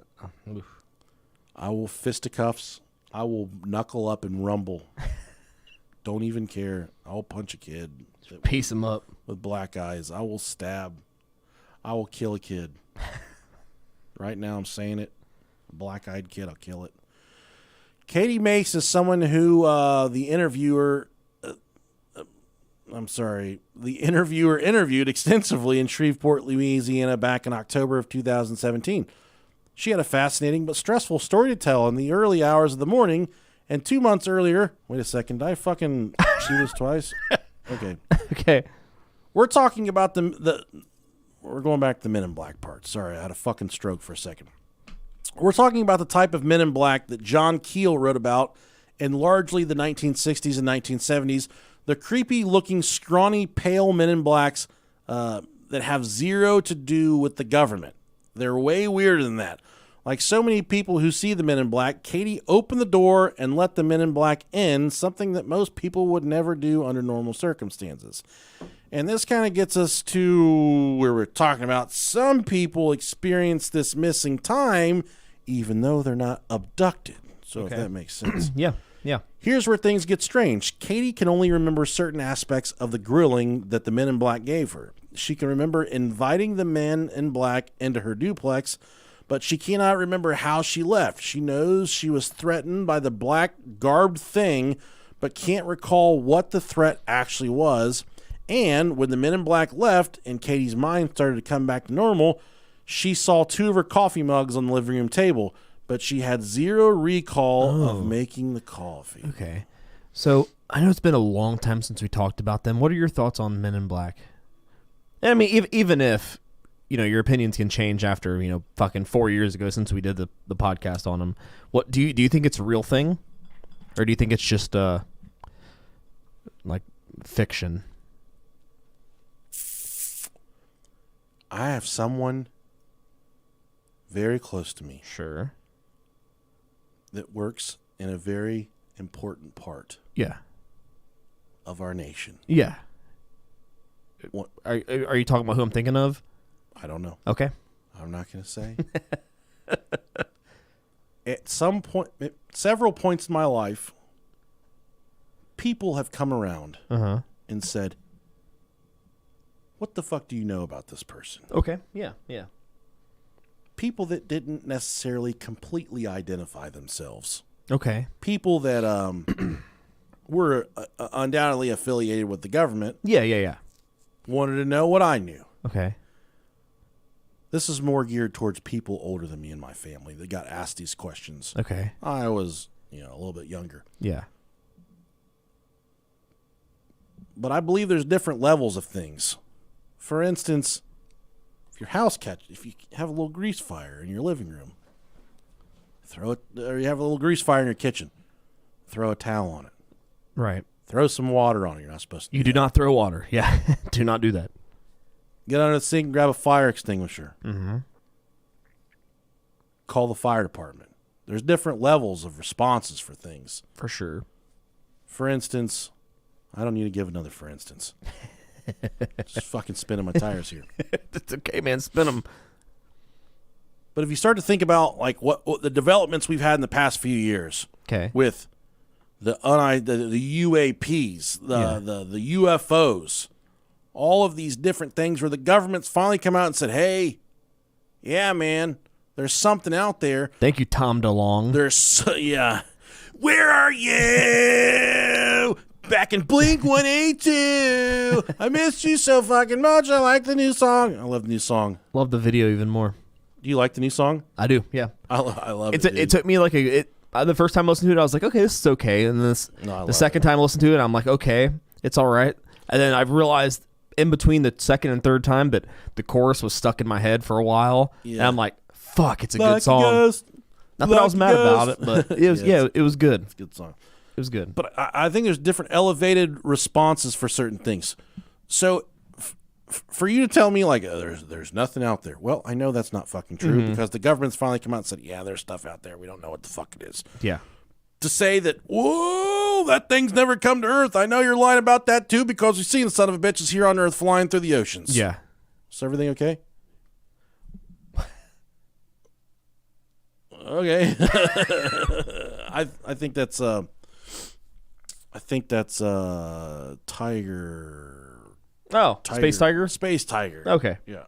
He does a little clip show. He got a little clip channel for us. There we go. Gotcha. Love I'm like, what that the fuck is going on there, Love bro? that guy. Love him. That's not one of us. Yeah. Sorry, guy. So, but for them to say like, oh, well, nothing's happened. Well, we know things have happened on Earth. Yeah. So if in one way, shape, or form, I mean, whether it be, yeah. if an alien gets hands on you and you have a story to tell, do I think the local sheriff's department's going to go to your house and be like, you better not talk about them aliens or we're going to beat the fucking white right off you, motherfucker. You're right. I think there's different there's different levels of response here where they would send some type of secret government entity to talk to you. So yeah, I do believe there's men in black, whether it's a sector of the government we don't necessarily know about because I don't know how many times I've sat down and started researching the U.S. government's black budget, probably 24 times, and I get so fucking deep and wrapped up in this black budget that I get stuck. Yeah. It's so hard to present the information from the U.S. government's black budget to where it would be a good episode, and we could do it in a frame of time that would work for a podcast. Right. So for me, do I think that there's men in black? Yeah, man. 1,000,000%. There's entities of the government we do not know about. For sure. Yeah. Not necessarily. But then even beyond that, okay, entities of the government, but then when the government needs to do something that the government's not allowed to do, who the fuck do you think they go to? Yeah, I don't know, man.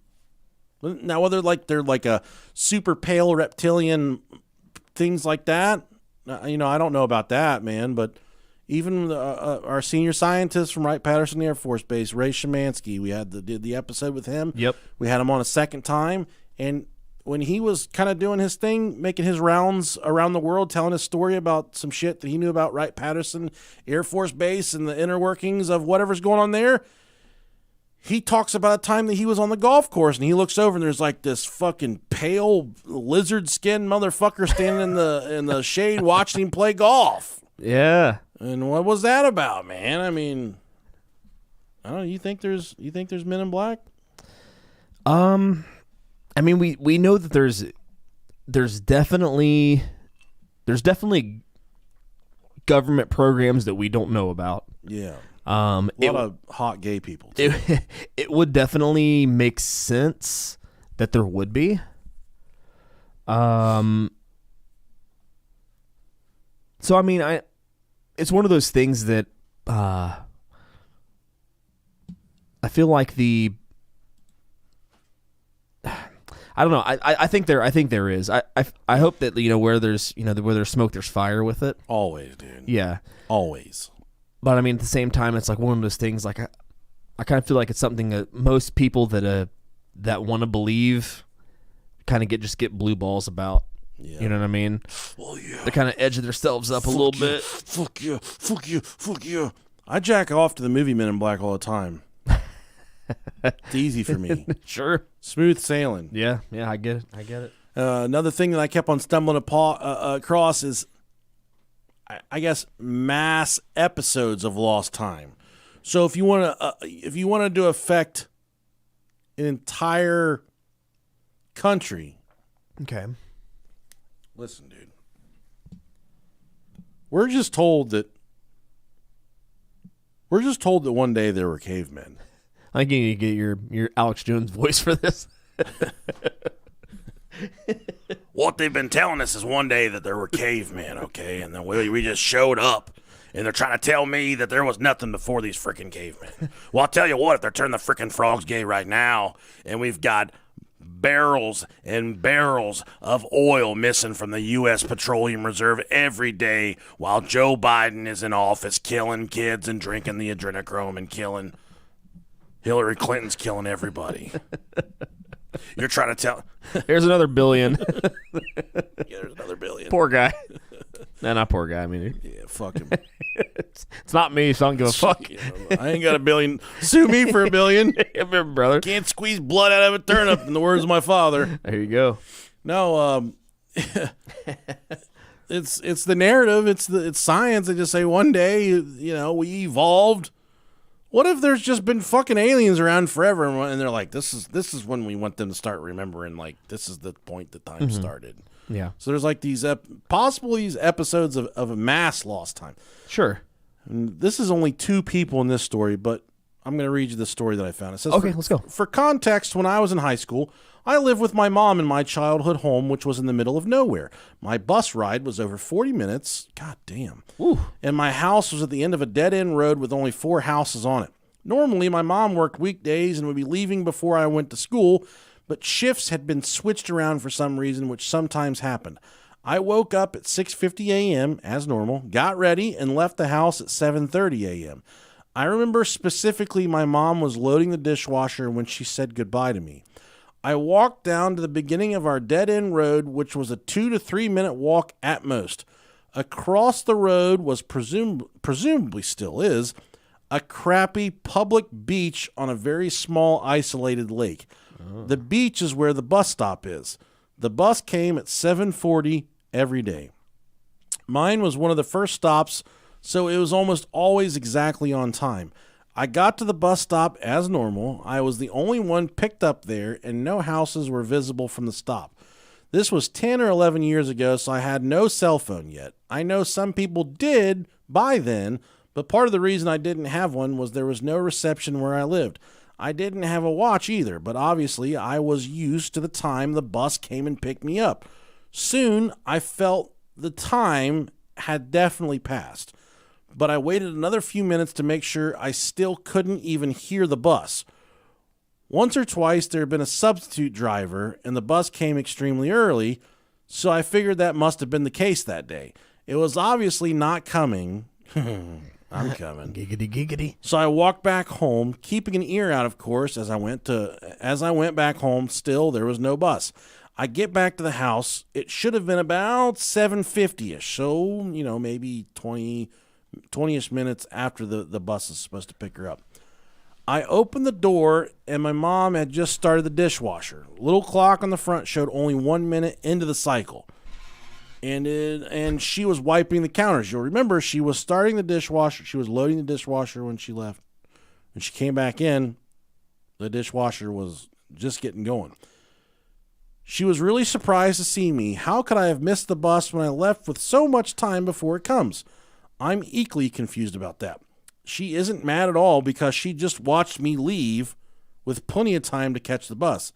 And she says she'll drive me to school. She has errands to do anyways in town, so no problem.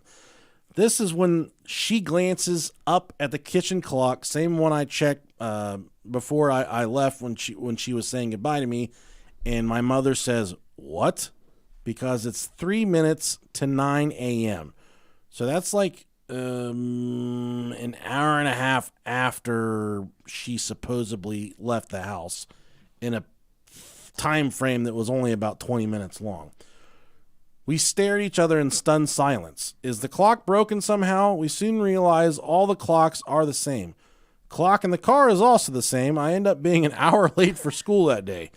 My mom refused to talk about the event, even when it happened, nervously laughing it off as, quote, weird. She hates and she seems afraid of any paranormal stuff and has always been that way. She would get upset if I ever talked about any paranormal things like they were real. No idea what happened here. I didn't notice any mysterious injuries after the event or anything, and I didn't see or hear anything strange during it either. I don't know, man. So that kind of coincides with, could they do something to multiple people at the exact same time? which seems very plausible in this instance. The next story is called Cries for Help. I don't know what it is that happened to me, but like a week ago, I visited my parents' house, but they're not there. At night around 12 a.m., the last thing I remember happened is I was putting clothes in the washing machine. Next thing I remember is I was standing near the stairs, which is like a few steps behind where I was, and it was 3 a.m., so there was a fucking 3-hour time lapse. I'm missing time. This has never happened to me before. Also, this is the same haunted house I've talked about on this forum as well. Now, like I said earlier in the episode, missing time is a lot different than time slips or time travel. Time slip is where you... So missing time is what we've talked about. Is that what time wears under its dress? Slip, get it? But it kind of makes sense. I'm like thinking of it in my brain. Like, God damn it, that fucking makes sense. Lifting the veil is kind of how they talk about time slips. Okay. A time slip is where you So I'm onto something. Where you somehow break, you move past that veil in our physical world that we're in, and you kind of go through an alternate dimension for a second. So you move the time slip and get to the time slit. The time tit. Yeah. All about that slit, dog. All about that slit. That's such a fucking dirty word. Oh my God, let me fucking lick your slit. God damn, that's fucking dirty. Dude, that's worse. That was almost worse than calling it a cunt. Let me stick my nose in your slit. Oh, God. Ah! Let me sniff your slit. Oh, God, so dirty. Sometimes when my wife's fucking grabbing all over me, I'll make a silent fart in my hand, and I'll rub it on my neck like aftershave. Mm-hmm. And then she gets close, she starts gagging and stuff. She doesn't know that I farted. Does that mean? No, not at all. I've never turned her down. And call your wife a slit this week and let us know how that goes, brohighpodcast@gmail.com. I'm going to set up a Facebook Live. Yeah. Just our heads, so you can't see our naked torsos. Okay. And I'm going to grab her and be like... Oh, you're talking about you guys. I thought you were talking about me. I was like, I'm in. No, that's going to be you. Yeah, I'm going to try on both of you. Can I just hang out? See who I can get further with. Okay. Oh, I'll win. Let me grab your slit. There's some bend over. There's some mud in my slit, so... Dude, yeah. Yeah, man. Lots of fur in mine. But yeah, the time slips are where you actually, something happens in the space-time continuum and you travel through an alternate dimension. Okay. For a Gotcha. brief second. Like, Gotcha. I was looking at these stories of time slips where someone like fucking fell out of a tree and then they're on like a battlefield in Rome, or they're in the fucking Colosseum fighting a dragon and shit, or some kind of wild, or they're just in some other world where men are fighting dinosaurs with flames and shit. Mm-hmm. A lot of that is people just overactive imaginations. Right. But if there is a such thing as, if we can confirm one time slip, bro, Sure.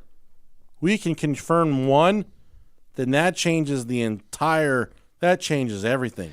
Because then that tells us that whatever is in front of us can be manipulated, and there's a whole nother world behind that wall that we can't even see. Like, the older I'm getting and the more I know about it, and the more Rick and Morty I watch, the more I become so interested in alternate realities. Yeah, man. And parallel universes.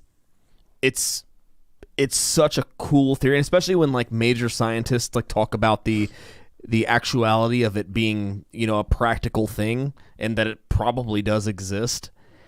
It's so fucking scary, dude. It's so scary, but it's so it's so cool and kind of crazy to think about. So think about it this way. So every decision that you've ever made in your life, and obviously in this universe that we're in right now, you've made all these individual decisions and you've done all these individual things where you've had choices. But from the time you were born to the time of now, there is a branch of every one of those choices that is continuing where you are now, but you made the opposite decision. And that reality is playing out somewhere else. Dude. And there's multiple of those realities, because further down the line you make another decision that's different. Yeah. And it branches off, and then that one branches off. And it's fucking crazy to think about. Like, if that's true, which, I mean, it's hard to believe for me. There's infinite reality. Infinite possibility and infinite realities, yeah. That it's mind-boggling. And a lot of these, like, big brain scientists who are a lot smarter than I do, they find, they think that there's plausibility to it. I don't know, man. That's pretty wild. And it's like, how does it become plausible? All I know is I stand up and run against that wall, it's gonna fucking hurt. Sure. I'm not going back to see a stegosaurus. I'm gonna hit the fucking wall and fall down. But if you hit that wall and fall down, at that time and place that you decide to hit that wall, there's another Nick that decides to not hit that wall, even though he wants to. I'm still like, when we talk about alternate dimension stuff, I'm still subscribing to the plan. Like, I sit down butt naked to take a shit. Yeah. If I sit there long enough, there's going to be another naked version of me sit down on my lap. And it's going to be so fucking hot. What about you sit down to take a shit and there's a snake in the toilet? No, dude. Do you ever worry about that? Oh, we're not in Australia. We don't really worry about that. I don't like snakes, and I don't like teeth. Okay. And every time I put those together, The snake with teeth. people relentlessly send It's that same picture. pictures of a snake with teeth. And then also, about 1,000 fucking times this week, people have sent me a goddamn peanut butter fleshlight. Look, man. Wait, what? Why? I don't know. It's What's like the relevance in that? I don't know. They just know I'm fat and I like peanut butter, I guess. In fleshlights. I've never officially used a fleshlight, but I haven't think either. it'd be pretty cool. Yeah, I've used one of them little jelly mouth things. Those things are pretty cool. Yeah, she brought one of those home from we talked about sex parties. Yeah, we talked about that. And she put it on me, and I was like, Yeah, dude. But then I put it back in the canister. Talk about making you feel inferior. God damn. Yeah. But we put it in the canister and forgot about it. And I call those cum lips. They'll take my cum every time. found it like, a year later and opened up the can, and it was like, I was like, Trimmers, dude. Came up out of there. Breathing fire. I gotta know. I've been wondering this all week. Have you finished Lord of the Rings yet? No, not Oh yet. my fucking god. I gotta finish the third one. Oh, okay, so you're up to the third one. Yep. Okay, good deal. It's good, man. Yes, man. I guess it'd be a good time to tell you guys about the dream I had the other night. Yeah, let's get into it. So I had a little episode where we were talking to Bishop James Long about the about the exorcisms.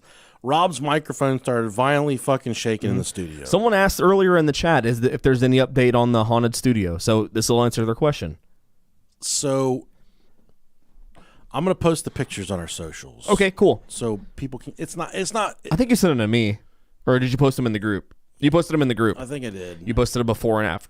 Before and after. Oh God, sorry. So there was one. I was talking to Bishop Long, and dude, that microphone Yeah. started way more than that, dude. No, it was this way. It Was it back and forth? was Okay. like this. And I'm just That's weird. I'm staring at it, and even like my body. Look. Even when I'm physically shaking it like left and right, it doesn't really move Yeah, left to and right. Even my body up against the table, I'm not moving it like that. Sure, I can move it up and down pretty easily, but left and right, that's kind of hard. Shaking. I'm just sitting here like. Okay. And then another the freakier one over my right shoulder. A Leon. There's an alien. He's a little inflatable alien. He leans up against the wall. Mm-hmm.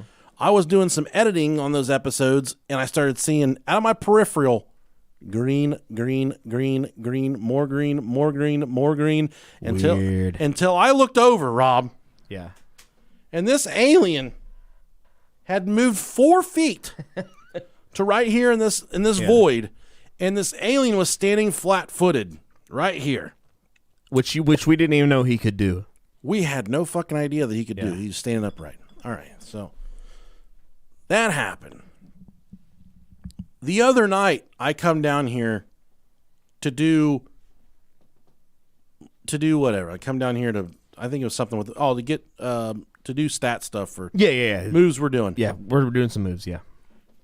It's been well known that the kids don't come in here. Yeah. Don't go in my studio. Keep the door shut now so the cats stay out. And I'll tell you, the quality of life in here has really gotten a lot better.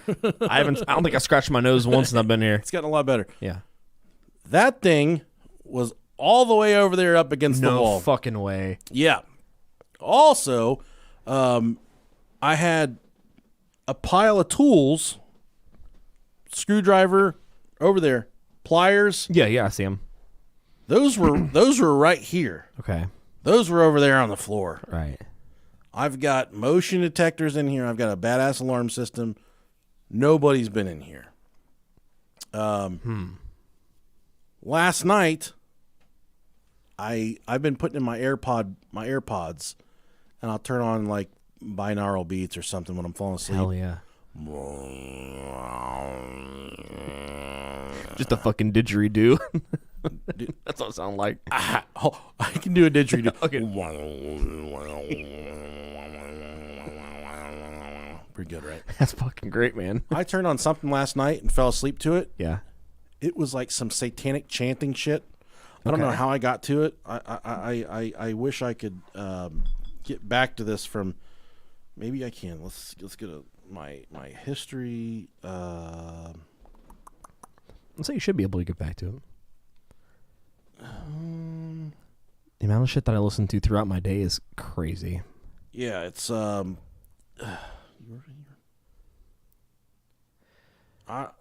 will say right now I am I'm big into audiobooks. So my favorite movie of all time is Fight Club. Oh hell yeah!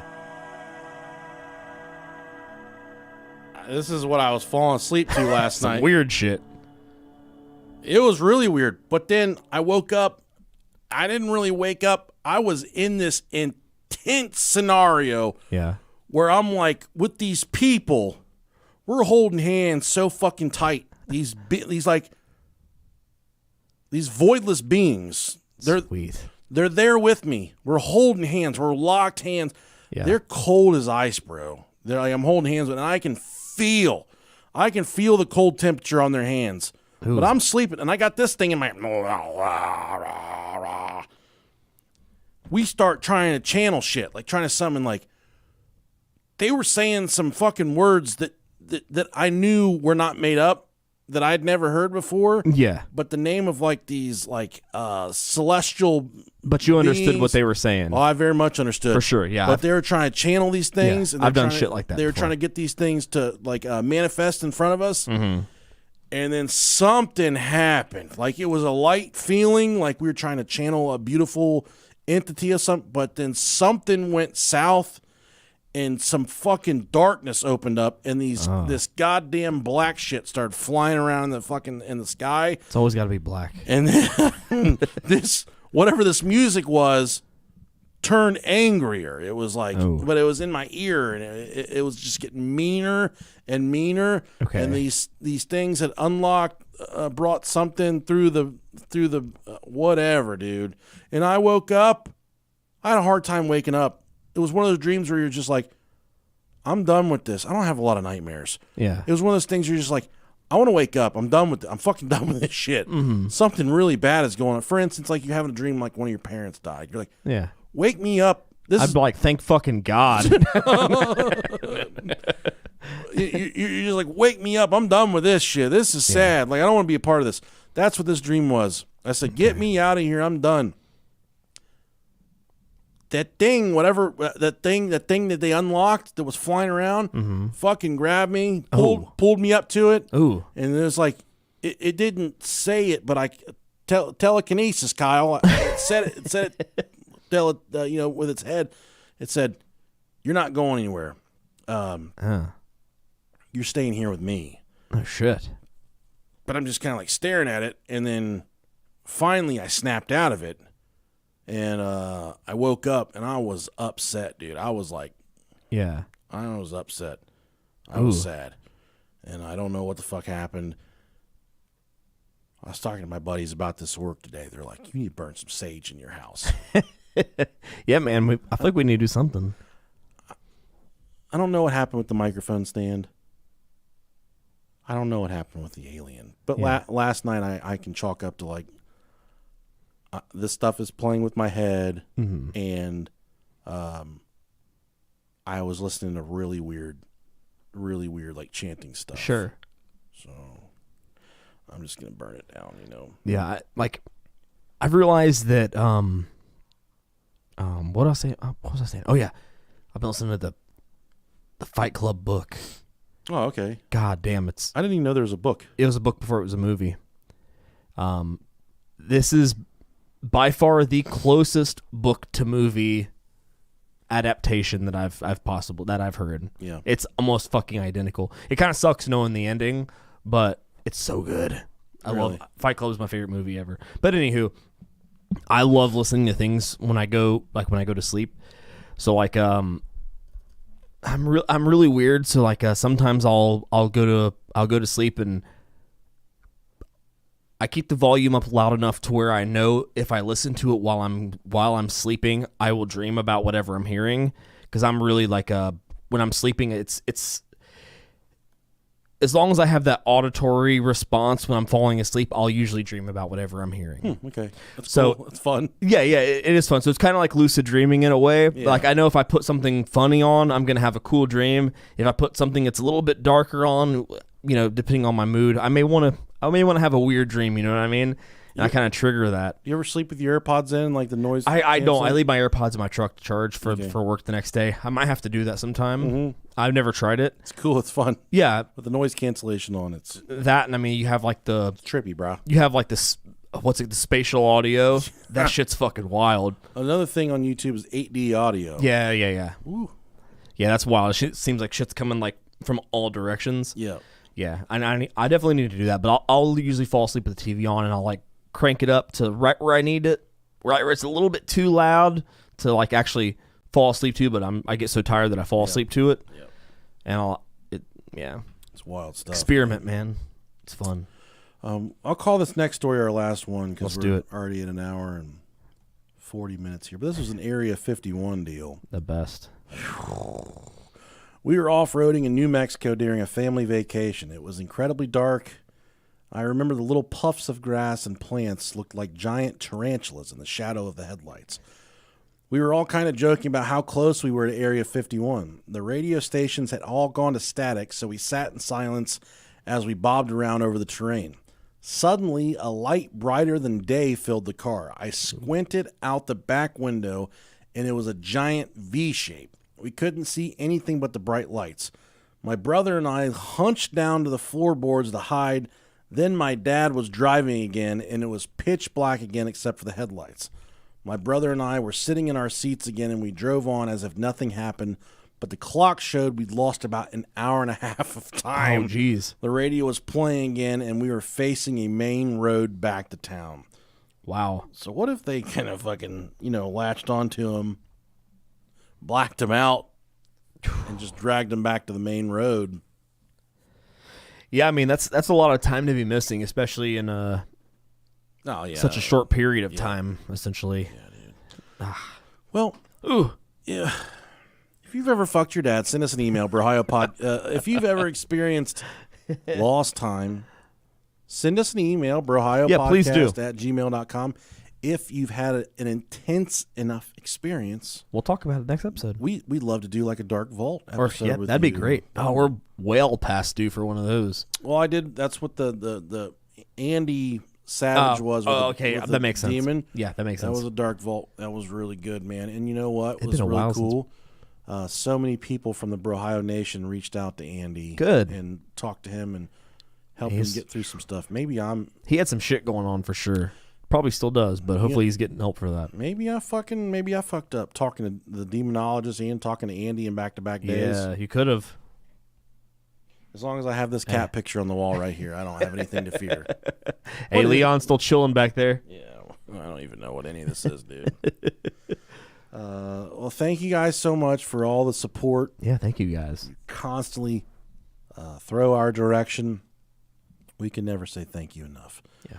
We're kind of going back and forth between a hosting service change trying to make some financial moves for us. Hopefully it works out. But I tell you what, we'll always be in charge of the content. Yep, regardless, we'll be here and we'll put out the same bullshit that we put out every fucking week. I'll be there. Love it or hate it. That's what we do. Cat's peed in here. Yep. I cleaned it up. Yep. You guys have been with us through, litter box era, through stepping in human turd era. And that was one of the first episodes. Yeah. There's been a lot of eras going on here. I remember how embarrassed I was. One of the first episodes in your river house. Yeah. To talk about how bad I sweat under my tits. Oh, man, there's nothing wrong with that. Imagine how women feel. Yeah. Big old sweaty taters. Huge taters. Oh, I don't know. Well, I mean, regardless of tater size, you're going to sweat under your taters. My wife will cry chop me before I get under her tits when she's sweating. She doesn't like to. She won't let me. Let me get any of that. That's the fucking juice of life. It is. That's the nectar It's of the gods. nectar of That's the gods. That's the honey. It's the milk. There you go. Yep. Nothing but milk and honey underneath them tits. That's why they don't want you near it, because they don't want you to live longer than them. You lick under that fucking tit crevice. You're fucking not getting. You're not getting any sort of like fucking disease or anything like that. You're fucking clear, dog. I feel bad for my wife. I'm just always grabbing her. Even it doesn't matter. Just I'll try and put my finger in her sometimes. Mm-hmm. Not on purpose, but just to show intimate love. Sure. We got different love languages. Right. My love language is touching her genitals. Mm-hmm. And her love language is me not grabbing her when she's cleaning and cooking and stuff. Oh, yeah. Okay. Does Bev get mad when you grab her when she's doing shit? No. Like if she's, cooking. No. And you just walk by and boom, slam a thumb in her. No. She was bent over earlier loading up the laundry, and got her. My middle finger went right in her butthole. Goosed her. Yeah, I was a knuckle deep. That's how you turn the tractor on, buddy, right there. And she didn't even flinch. That's I need bigger fingers. She might want to get that looked at. No, yeah, she's, yeah. Although I do react adversely when my wife tries to shove fingers isn't that inside funny? my orifices. Yeah. We expect them to take it, but then we can't take it. No, we can't take it. Not at all. I get scared and I scream. She'll smack my ass and I'll be so pissed. What the fuck are you doing? No, what's crazy is sometimes, this is fun. She doesn't really do it to me a lot, but then sometimes she'll be like, come here, I'm going to shove my finger in your ass. I'm like, get the fuck out of here. And then she'll just act stone cold serious. She hasn't done this in a while, but she'll just be like, I'm going to get you with my fist or something. And I'm like, ah! I'm like a scared kid. Yeah. I'm a fighter when I get upstairs. Just beat the fuck out of her. Hand-to-hand combat. Yeah. I'm going to ask her if she's been intimate with an alien. Dude, please do. Let me know how that goes. Love my baby. Our dating anniversary is the 20th. Oh, that's right. I forgot you guys. That's a big deal for you guys. I lean towards the wedding. Sure. She's more of the dating anniversary. She likes the dating, but you know, I get it. Different strokes, different folks. And we had intimate love the first night. Yeah. We made out and we made love. A lot of fun. Yeah. So it'll be, I think, 15 years. Nice. 15 years. Good deal, man. That's great. Congratulations. Of her having the sweetest Peter. Yep, I'm going to have to do something nice for her. Yeah. She collects the Starbucks cups, and I got her one from Disneyland this week. Oh, yeah, I saw that. She was amped up over that. I don't know how you guys have any more fucking cabinet space, dog. Oh, we don't. Yeah. There's no room. You got to start building cabinets, man. I had to build a fucking shelf. There you go. Yep. And it's out of room. That's obnoxious. That's all right. Oh, gosh. I'll do anything for her. I'll do anything for you. I would do anything for Rob. I'd cut my wrist and listen to outdoor nights. Hey, yeah. Did you know what that song's about? About what he won't do? But I won't do that. I don't know. It's a dildo in his ass. No, it's not. It is, yeah. His name is Meatloaf. It wasn't a dildo in the ass. No, yeah. He came out and said it. No way. I think some girl wanted to put something in his ass, and he was like, I'll do anything but not that. And made a fucking song about it. It's like one of like the fucking greatest love ballads ever. Isn't that from a movie? I don't think so. Is it? Yeah, it was. Maybe. Was it? I want to say it was like. It wasn't Beauty and the Beast, was it? Fucking Pocahontas or something. No, it was